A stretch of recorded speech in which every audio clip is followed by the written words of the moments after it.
तो बच्चों last video में हमने हमारी बुक फ्लेमिंगो का चैप्टर 2 लॉस्ट स्प्रिंग स्टार्ट किया था। राइटर हमें बता रही थी एक लड़के साहिब के बारे में और उसके कुछ फ्रेंड्स के बारे में जो कि नंगे पैर आते हैं और कचरे में इस तरह से ढूंढते हैं कि कचरे में उन्हें चाहे गोल्ड ही मिल जाए। तो आगे राइटर हमें क्या बता रही हैं साहिब के बारे में, चलिए स्टार्ट करते हैं। My acquaintance with the barefoot rag pickers leads me to Seemapuri. तो अब राइटर कह रही हैं एक्वेंटेंस कहते हैं बच्चों पहचान।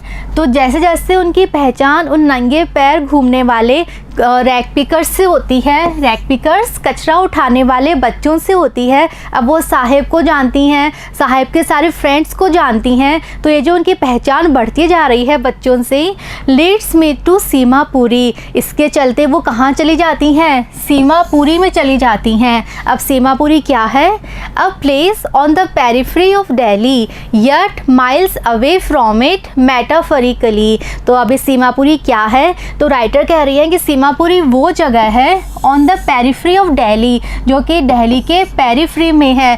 पेरिफेरी होता है बच्चों बाहरी एरिया, बाहरी क्षेत्र, यानी कि अगर ये दिल्ली है तो इसके जो बाहर एरिया है यहाँ फैला हुआ है सीमापुरी। तो दिल्ली का जो बाहरी इलाका है वो है Seemapuri.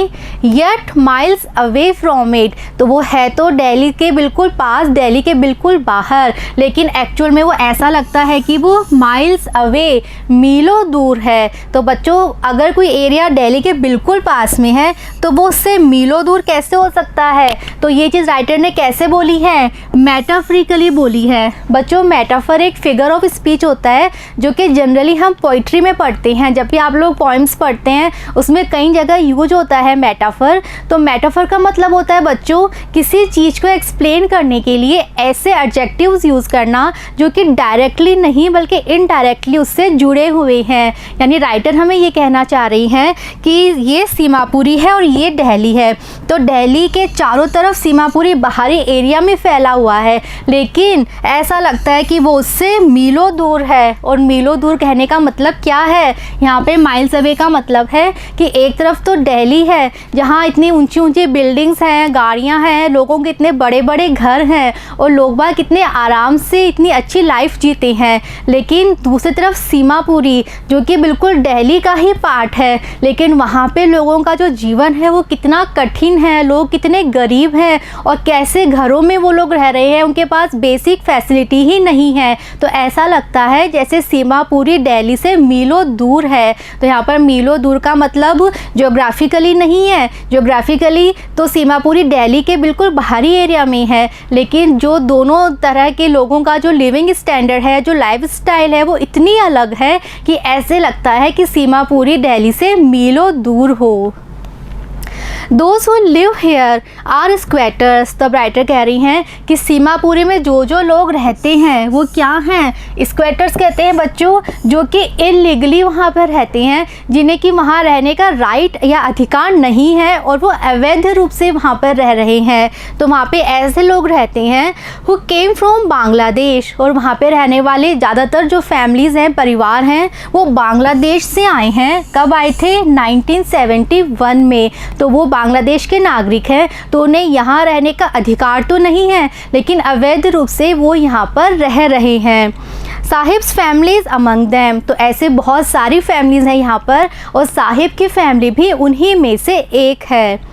Seemapuri was then a wilderness, तो उस समय जब वो लोग यहाँ पर आए थे उस समय सीमापुरी कैसी थी, वाइल्डरनेस थी। वाइल्डरनेस कहते हैं बंजर या वीरान, तो उस समय सीमापुरी बिल्कुल वीरान थी। तो बच्चों ये है सीमापुरी, इस तरह का से वहाँ पर लोग रहते हैं। तो आप देख सकते हैं इन लोगों के घर कैसे हैं, ना कोई सड़क है, वहाँ पे पानी भरा हुआ है, कचरा इकट्ठा है। तो ऐसे कठिन परिस्थितियों में लोग सीमापुरी में रहते हैं।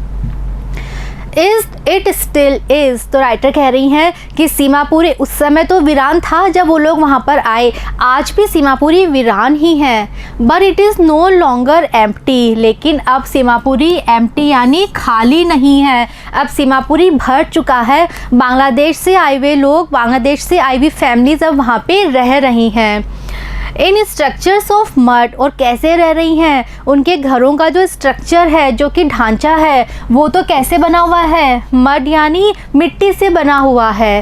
With roofs of tin and tarpaulin, और जो उनके घरों की छतें हैं वो या तो टिन से बनी हुई हैं या फिर टारपोलिन से भरी हुई हैं। टारपोलिन बच्चों एक मोटा कपड़ा होता है, तो या तो उनकी छतें कपड़े की हैं, टारपोलिन की, या फिर टिन की उनकी छतें हैं, यानी कि उनके कच्चे घर हैं, जैसे बस्तियों में कच्ची बस्तियां होती हैं, इस तरह से वो रहते हैं। डिवॉइड ऑफ सीवेज, ड्रेनेज और रनिंग वाटर। डिवॉइड ऑफ कहते हैं बच्चों रहित होना, किसी चीज़ की कमी होना। तो सीमापुरी में कमी है किस किस की। सीवेज कहते हैं बच्चों टॉयलेट्स, तो वहाँ पर टॉयलेट्स नहीं है। ड्रेनेज कोई नाली नहीं है, और रनिंग वाटर, और ना ही वहाँ पे पानी आता है। लिव 10,000 रैक पिकर्स, ऐसी स्थितियों में वहाँ पर 10,000 कूड़ा कचरा उठाने वाले लोग रहते हैं। यानी वहाँ पे रहने वाले लोगों के पास बेसिक फैसिलिटी जो हमें चाहिए वो भी नहीं है। वहाँ पानी नहीं आता, किसी तरह की नाली नहीं है, इसलिए सड़कों पे सड़क है ही नहीं, खड्डे बने हुए हैं, खड्डों में वहाँ पे पानी भर जाता है। They have lived here for more than 30 years, और ऐसी स्थितियों में भी ये यहाँ पर 30 सालों से रह रहे हैं। विदाउट एन आइडेंटिटी, आइडेंटिटी होती है बच्चों पहचान, तो बिना पहचान के ये लोग रह रहे हैं। विदाउट परमिट्स, तो इनके पास ना तो पहचान है और ना ही इनके पास परमिट है यहाँ पर रहने की। इनके पास किसी तरह का अधिकार नहीं है, किसी तरह की इनको परमिशन नहीं मिली है कि ये यहाँ पर रहें। बट विथ राशन कार्ड्स, लेकिन इन लोगों के पास क्या है, राशन कार्ड्स हैं। They get their names on voters list, और राशन कार्ड होने की वजह से इन लोगों का जो नाम है वो वोटर लिस्ट में शामिल हो चुका है, यानी कि यहाँ के जो लोग हैं वो वोट देते हैं इलेक्शन में। And enable them to buy grain, और राशन कार्ड होने की वजह से ये लोग थोड़ा बहुत ग्रेन यानी अनाज खरीदने के भी योग्य हैं। यानी यहाँ के लोगों को ना तो पहचान मिली है, ना ही किसी तरह का परमिशन मिली है, लेकिन इनका नाम जो है वो वोटर लिस्ट में जोड़ दिया गया है। पॉलिटिशियंस ने इनका नाम ऐड करवा दिया है ताकि ये लोग उन्हें वोट दें, और इनको राशन कार्ड बना के दे दिए हैं ताकि इनको थोड़ा बहुत अनाज मिलता रहे और इनका घर चलता रहे। Food is more important for survival than an identity, तो इनको खाना मिलता है यहाँ पर, इनको राशन कार्ड मिलते हैं यहाँ पर। और अब राइटर कह रही हैं कि जो खाना है वो ज़्यादा इम्पॉर्टेंट है हमारे सर्वाइवल के लिए बजाय एक पहचान के।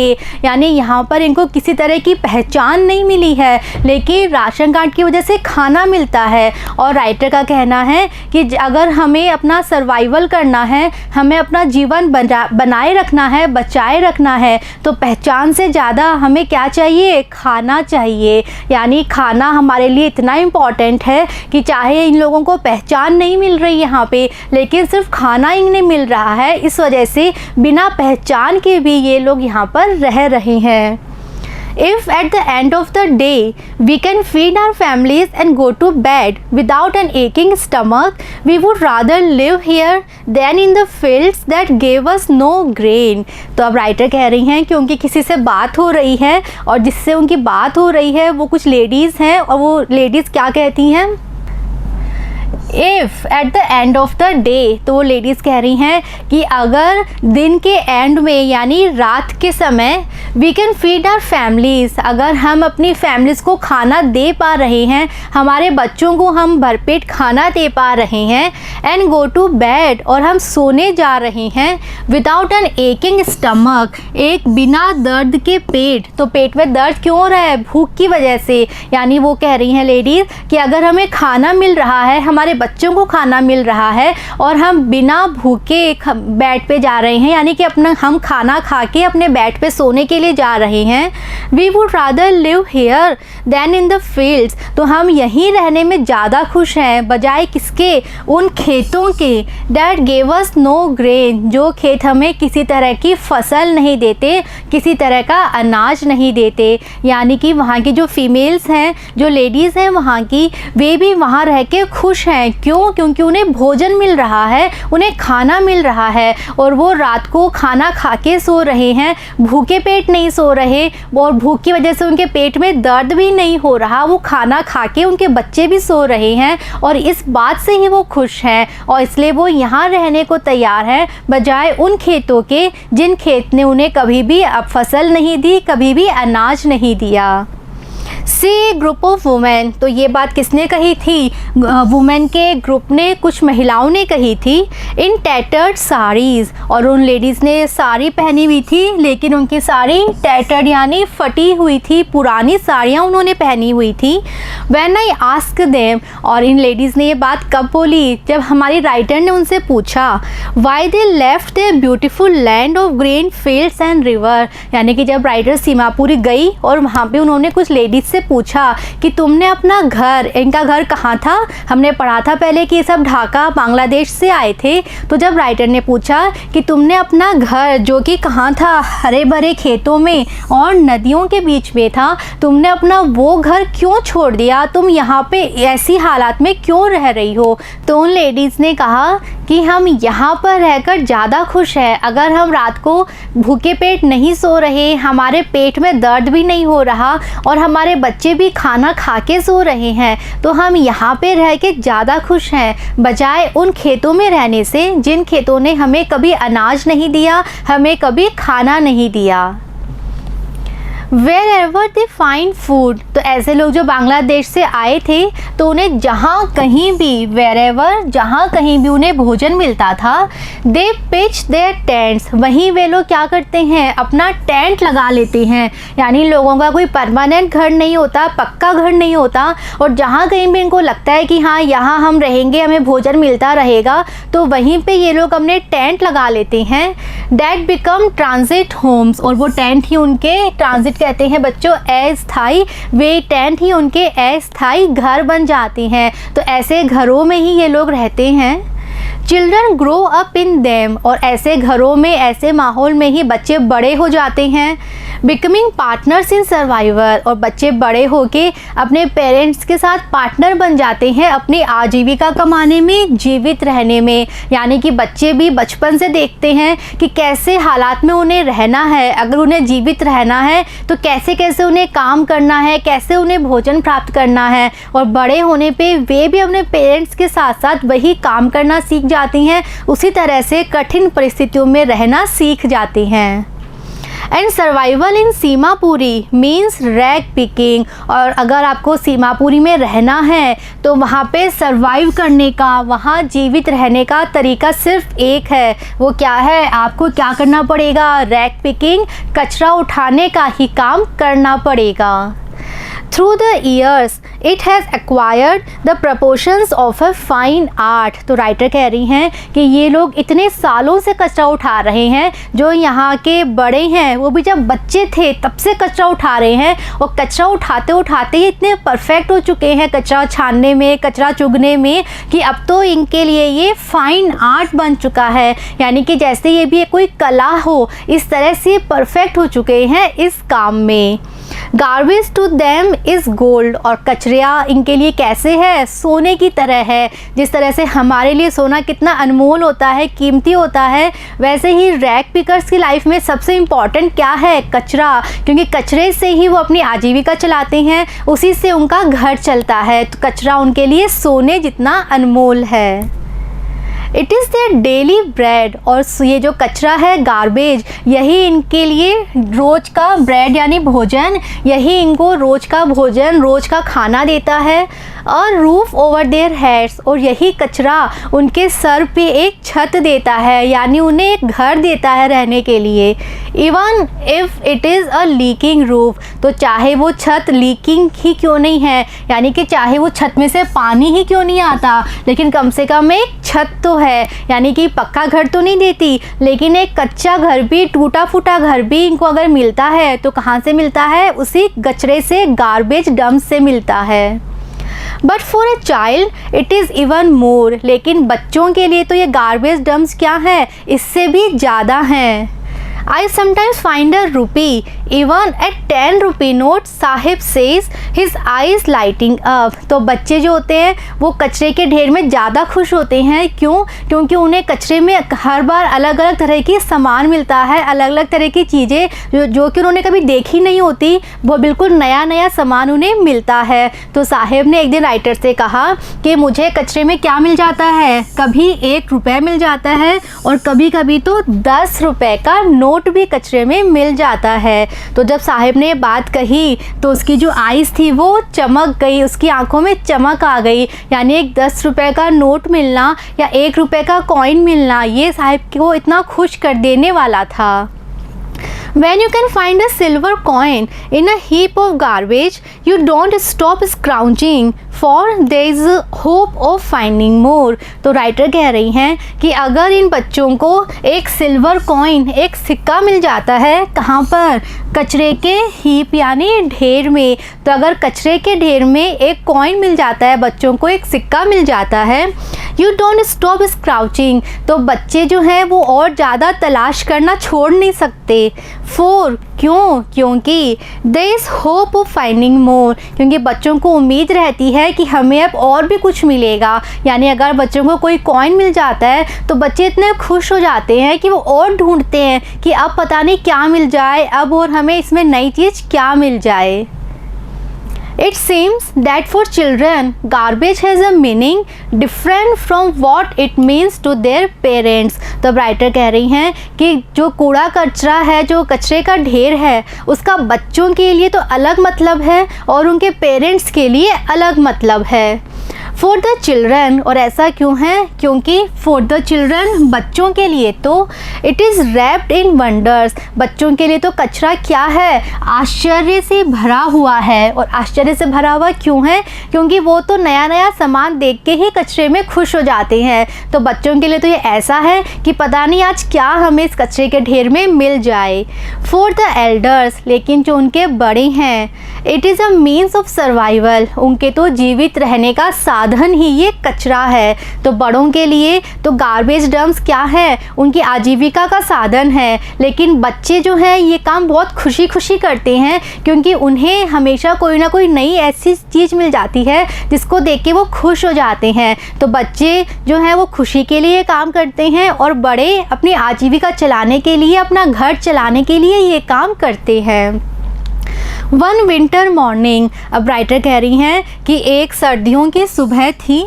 आई see Sahib standing by the fenced gate of the neighbourhood club. तो एक बार सर्दियों की सुबह हमारे राइटर ने देखा कि साहब खड़ा हुआ है, कहाँ पर? एक क्लब के बाहर फेंस गेट था। फेंस यानी एक क्लब था और उसके चारों तरफ फेंसिंग यानी बाउंड्री बनाई हुई थी और उस बाउंड्री के बाहर साहिब खड़ा हुआ था।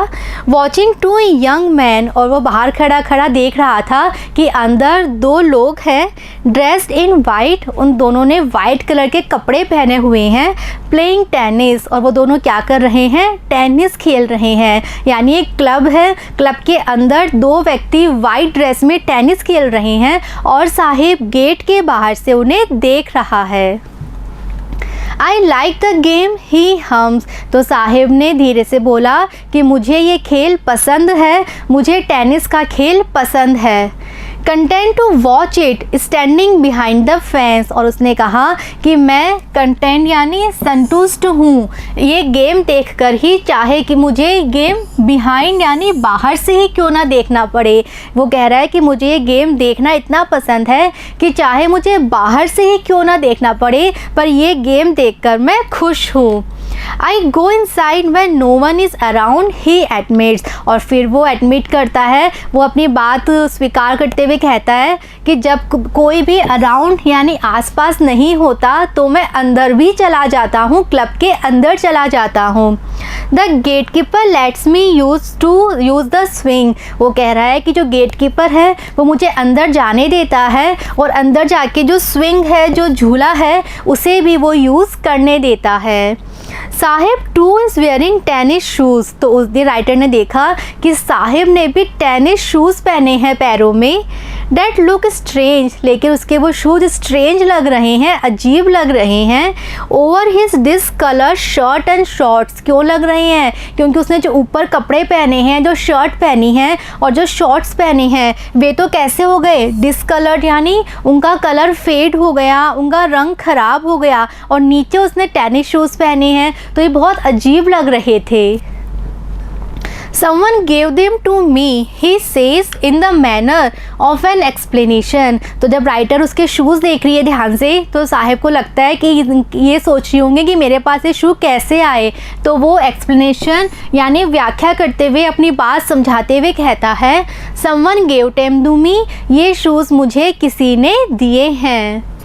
The fact that they are discarded shoes of someone rich boy. तब राइटर कह रही हैं कि ये जो शूज़ हैं, ये किसी अमीर लड़के ने डिस्कार्ड करके यानी रिजेक्ट करके, यानी कि ये शूज़ किसी अमीर लड़के के होंगे और अब वो ये शूज़ पहनता नहीं है, तो उसके ये शूज़ हैं। Who perhaps refuse to wear them, और उस लड़के ने इन शूज़ को पहनने से रिफ्यूज़ मना कर दिया होगा। Because of a hole in one of them, और मना क्यों कर दिया होगा? क्योंकि इन शूज़ में से एक शू में क्या था? एक होल यानी छोटा छेद था।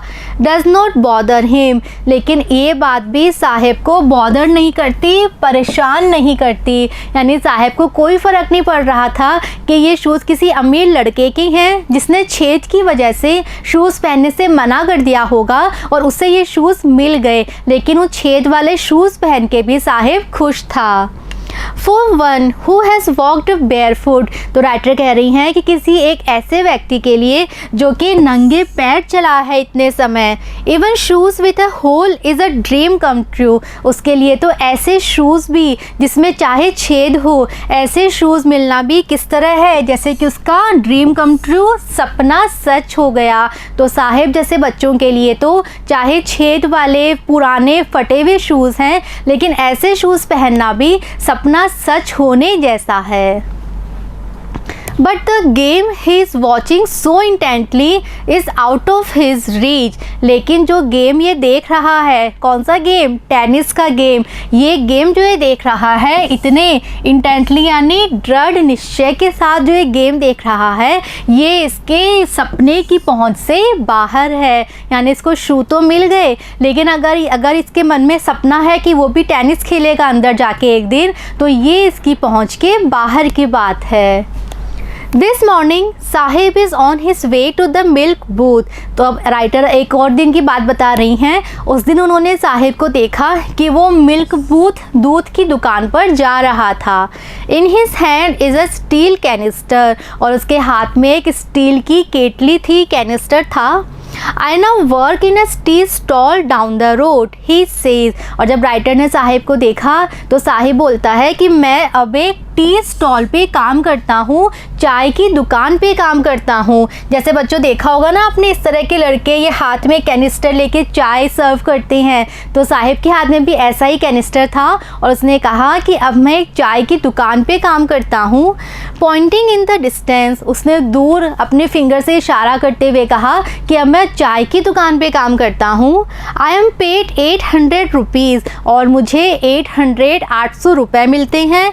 एंड ऑल माई मील्स, और क्या मिलता है? अपना सारा खाना, यानी सुबह का, दोपहर का, शाम का, मैं अपना सारा खाना भी वहीं खाता हूँ और मुझे साथ में 800 रुपीज़ भी मिलते हैं। Does he like the job? I ask. तो राइटर ने उससे पूछा कि क्या तुम्हें अपना काम पसंद है? अब जो तुम ये काम कर रहे हो चाय बेचने का, क्या तुम्हें ये काम पसंद है? His face I see has lost the carefree look। तो राइटर ने कहा कि जब मैंने उसका चेहरा देखा तो उसके चेहरे पे जो एक केयरफ्री लुक रहता था, एक बेफिक्री का भाव रहता था, अब वो भाव नहीं था। यानी कि जब तक वो एक रैग पिकर था, जब तक वो कचरा उठाया करता था, वो बिल्कुल बेफिक्र घूमता था गलियों में, उसे किसी भी चीज़ की चिंता नहीं थी। लेकिन आज उसके चेहरे पे वो बेफिक्री वाला लुक नहीं दिख रहा था। The steel canister seems heavier than the plastic bag he would carry so lightly over his shoulder. तो राइटर हमें कह रही हैं कि आज उसके हाथ में जो स्टील कैनिस्टर है ये हैवियर था, ज़्यादा भारी था, किसकी बजाय? उस प्लास्टिक बैग की बजाय जिसे कि वो अपने शोल्डर पर लिए घूमता था, जबकि वो एक कचरा उठाने का काम करता था। तो बच्चों यहाँ पे हैवियर का मतलब एक्चुअल में हैवी नहीं है कि प्लास्टिक बैग तो बहुत हल्का था और ये बहुत वजन में भारी है। यहाँ पे हैवियर का मतलब है कि जब तक वो कचरा उठाता था तब तक वो बिल्कुल बेफिक्र था, उस पर किसी भी तरह की जिम्मेदारी नहीं थी। लेकिन आज वो किसी दूसरे के लिए काम कर रहा है, वो किसी दुकान में काम कर रहा है, तो उसको ज़्यादा जिम्मेदारी का भाव आ गया उसके मन में, इसीलिए उसके चेहरे से बेफिक्री का भाव जा चुका था। The bag was his. तो राइटर कह रही हैं कि जो प्लास्टिक बैग ये अपने कंधों पे लिए घूमता था वो बैग तो उसी का था। The canister belongs to the man. लेकिन ये जो कैनिस्टर है उसके हाथ में ये उसका नहीं है, बल्कि ये उस व्यक्ति का है। Who owns the tea shop. जिस व्यक्ति की वो चाय की दुकान है। यानी कि जब तक वो खुद के लिए काम कर रहा था तब तक साहिब खुश था, उस पर किसी तरह की जिम्मेदारी नहीं थी, उसको किसी चीज़ की चिंता नहीं थी। लेकिन आज वो किसी और के लिए काम कर रहा है तो उसकी जिम्मेदारी बढ़ गई है।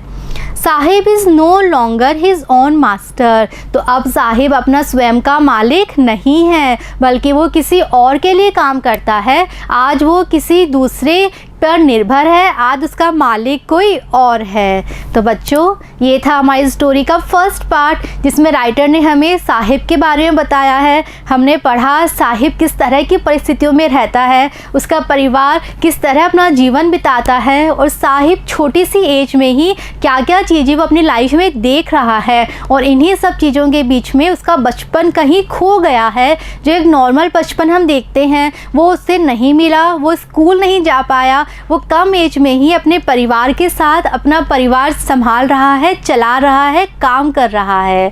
आई होप बच्चों आपको ये पार्ट समझ में आया होगा। स्टोरी हम आगे पढ़ेंगे नेक्स्ट वीडियो में। See you in the next video. Thank you.